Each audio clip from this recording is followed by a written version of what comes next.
नमस्कार। पिछली कक्षा में हमने फ्यूरेन को लेकर चर्चा कर रहे थे।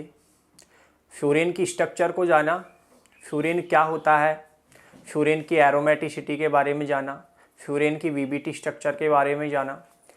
आज हम चर्चा करने वाले हैं फ्यूरेन बनाने की विधियों के बारे में। जी हाँ, हमने पिछली कक्षा में उसकी पाई ऑर्बिटल स्ट्रक्चर को जाना, फिर सिग्मा ऑर्बिटल स्ट्रक्चर को जाना, लेकिन इसी क्रम में अपन आगे बढ़ते हैं और फ्यूरेन बनाने की जो भी विधियां हैं उनके ऊपर हम चर्चा करेंगे। तो जी हाँ, जिस प्रकार से हमने पायरोल के बारे में जानकारी प्राप्त की थी, उसी प्रकार से हम फ्यूरेन के बारे में भी जो इसके बनाने की विधियां हैं उसके ऊपर हम चर्चा करेंगे। तो आज का टॉपिक डालिए आप, फ्यूरेन बनाने की विधियां या फिर मेथड ऑफ प्रिपरेशन फ्यूरेन।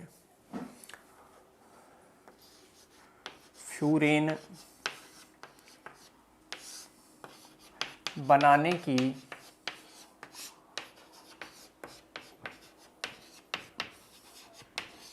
विधियां।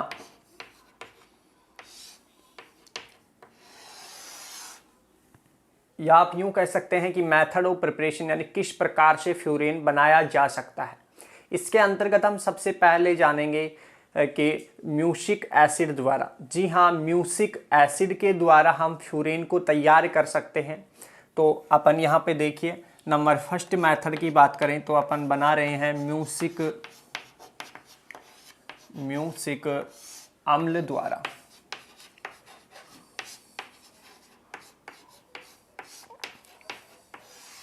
देखिए, म्यूसिक अम्ल का स्ट्रक्चर फॉर्मूला क्या होता है, इसके ऊपर आपको ध्यान देना होगा।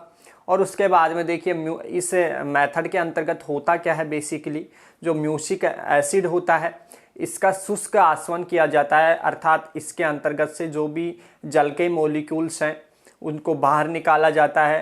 कुछ CO2 के मॉलिक्यूल्स होंगे, उनको बाहर निकाला जाएगा और इस प्रकार से हमें प्राप्त होने वाली जो स्पीसीज होगी वो प्राप्त होती है हमें क्या, फ्यूरेन। तो जी हाँ, फ्यूरेन क्या होता है, एक प्रकार से अपन यूं कहें कि इसके अंतर्गत 2 कम से कम कार्बोक्सिलिक समूह होंगे, जबकि 4 अल्कोहल समूह होंगे। और इस प्रकार से अपन यूं कहें कि एक साइक्लिक टाइप की रिंग अपन बनाने वाले हैं और उसमें से अपन जल के मॉलिक्यूल और कुछ CO2 के मॉलिक्यूल्स बाहर निकाल कर सर्वप्रथम फ्यूरोइक एसिड बनाएंगे, फिर उसमें से CO2 का मॉलिक्यूल्स बाहर निकाल कर फिर अपन बनाने वाले हैं फ्यूरेन। तो जी हाँ, किस प्रकार से बनाया जा सकता है उसको लेकर हम यहाँ पे चर्चा करने वाले हैं। तो देखिए विद्यार्थियों, किस प्रकार से इसकी स्ट्रक्चर होती है म्यूसिक एसिड की, आप ध्यानपूर्वक समझते रहिएगा।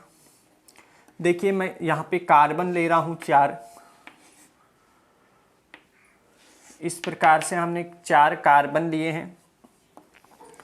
यहाँ पे देखिए हाइड्रोजन जोड़ रहा हूँ मैं, और इस प्रकार से प्रत्येक कार्बन्स को मैं इस प्रकार से जोड़ रहा हूँ। अपन यहाँ पे देखिए 4 कार्बन ले रहे हैं। अब यहाँ पे देखिए एक एक OH समूह लगा रहा हूँ, यहाँ भी OH समूह हम यहाँ पे लगा रहे हैं। इसी प्रकार से देखिए यहाँ पे एक हाइड्रोजन लगा रहा हूँ, यहाँ भी हाइड्रोजन लगा रहा हूँ। यहाँ पे देखिए आप इस प्रकार से मैं यहाँ से एक OH समूह यहाँ पे लगा रहा हूँ और इस वाले कार्बन से भी मैं यहाँ पे एक OH समूह लगा रहा हूँ। इसी प्रकार से यहाँ से एक कार्बोक्सिलिक समूह यहाँ पे जोड़ रहा हूँ और इस प्रकार से एक कार्बोक्सिलिक समूह यहाँ पे जोड़ रहा हूँ। तो इस प्रकार से ये जो स्ट्रक्चर होगी ये होती है म्यूसिक एसिड की। तो जी हाँ, ये आपको याद करनी होगी कि किस प्रकार की म्यूसिक एसिड की स्ट्रक्चर होती है। इसका अपन करवाया जाता है यहाँ पे शुष्क आसवन। जी हाँ, यहाँ पे करवाया जाएगा क्या भाई, शुष्क आसवन किया जाता है। फिर इस शुष्क आसवन करने के बाद में यहाँ पे हमें प्राप्त होता है यदि मैं बात करूं तो 2 फ्यूरोइक एसिड हमें प्राप्त होता है, अर्थात ये वाला जो कार्बोक्सिलिक समूह है ये यहाँ से शेष रह जाएगा और 2 फ्यूरिक एसिड में से यदि हम CO2 का मॉलिक्यूल बाहर निकाल देते हैं तो इस प्रकार से हमें फ्यूरेन बनकर हमारी तैयार हो जाती है। तो देखिए विद्यार्थियों, आपको करना क्या होगा इसके लिए, तो सर्वप्रथम हमें यहाँ से जल के मॉलिक्यूल्स को बाहर निकालना होगा। हमने स्ट्रक्चर फॉर्मूला को इसी प्रकार से बनाया गया है यहाँ पे कि आपको आसानी से जल के मॉलिक्यूल यहाँ से बाहर निकलते हुए दिखाई दें। तो इस कार्बन से आपको OH समूह नजर आ रहा होगा। तो हमें पता है, देखिए यहाँ पे कार्बन है और यहाँ पे ऑक्सीजन है। इलेक्ट्रॉनों को कौन लेके जाएगा?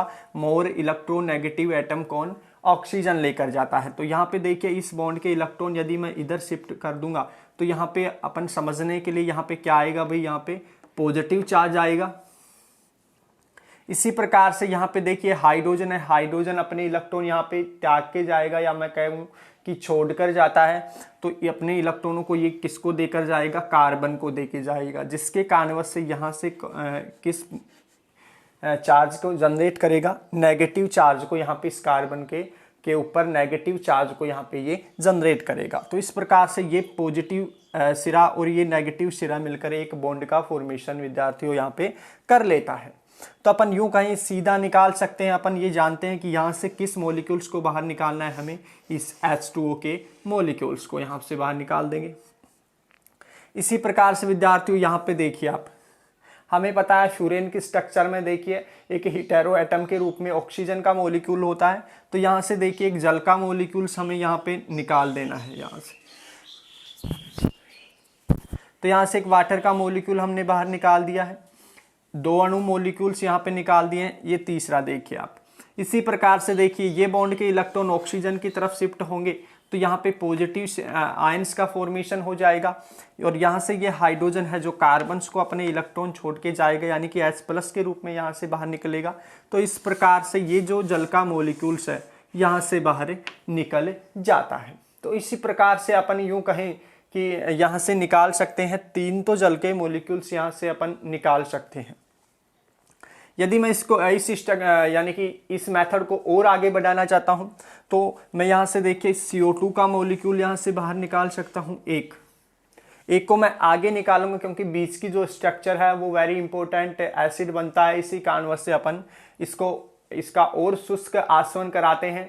तो वहां से बाद में एक CO2 का मॉलिक्यूल्स और बाहर निकाल देंगे तो यहाँ से फ्यूरेन हमें प्राप्त हो जाएगा। तो अपन देखिए यहाँ पे करवा रहे हैं क्या भाई, शुष्क आसवन। यहाँ पे लिख सकते हैं शुष्क आसवन। यहाँ पे हमने क्या किया है देखिए विद्यार्थियों, 3 मॉलिक्यूल्स यानी 3 मॉलिक्यूल्स जल के यहाँ पे निकाले हैं, जबकि 1 मॉलिक्यूल्स हमने CO2 का बाहर निकाला है। तो इस प्रकार से देखिए केवल एक कार्बोक्सिलिक समूह यहाँ पे रह गया है। अब मैंने जानबूझ के इसको बॉन्ड लाइन नोटेशन के द्वारा ना शो करके मैंने बिल्कुल स्ट्रक्चरल फॉर्मूला खोल के बनाया है यहाँ पे। तो यहाँ पे देखिए किस प्रकार की स्ट्रक्चर, यदि अब मैं बॉन्ड लाइन नोटेशन में शो करूँ तो इसको किस प्रकार से कर सकता हूँ। अब यहाँ पे देखिए केवल एक ऑक्सीजन बच गया है, केवल ये वाला ऑक्सीजन यहाँ पे बच गया है। यदि मैं यहाँ पे लोन पेयर इसको रिप्रेजेंट करूँ तो इस प्रकार से लोन पेयर्स को मैं रिप्रेजेंट कर देता हूँ। यदि आगे चलते हैं तो देखिए भाई ये पॉजिटिव और ये नेगेटिव मिलकर एक बॉन्ड बना लेंगे यहाँ पे। इसी प्रकार से ये पॉजिटिव और यहाँ पे देखिए यहाँ पे क्या आया है नेगेटिव, तो ये पॉजिटिव और ये नेगेटिव मिलकर एक बॉन्ड का फॉर्मेशन कर लेंगे। बाकी जो शेष बचा हुआ कार्बोक्सिलिक समूह है ये इसकी 2 पोजीशन पर आसानी से यहाँ पे उपस्थित हो सकता है। तो इस प्रकार से विद्यार्थियों यहाँ पे बन जाता है 2 फ्यूरोइक एसिड। जी हाँ, यहाँ पे मैं लिख देता हूं इसका नाम 2 फ्यूरोइक अम्ल। और यहां से अब आगे यदि मैं स्ट्रक्चर की बात करूं तो देखिए यहां से एक CO2 का मॉलिक्यूल्स और बाहर निकल जाता है और हमें मिल क्या जाती है भाई, फ्यूरेन यहाँ पे प्राप्त हो जाती है। तो इस प्रकार से यहाँ पे फ्यूरेन बनकर तैयार हो जाती है। आसानी कई बार पूछ लिया जाता है कि म्यूसिक एसिड का फॉर्मूला क्या है और इसके द्वारा फ्यूरेन हम किस प्रकार से बना सकते हैं। बाकी मेथड है जो आने वाली क्लास में पढ़ेंगे अपन। आज के लिए इतना ही, धन्यवाद।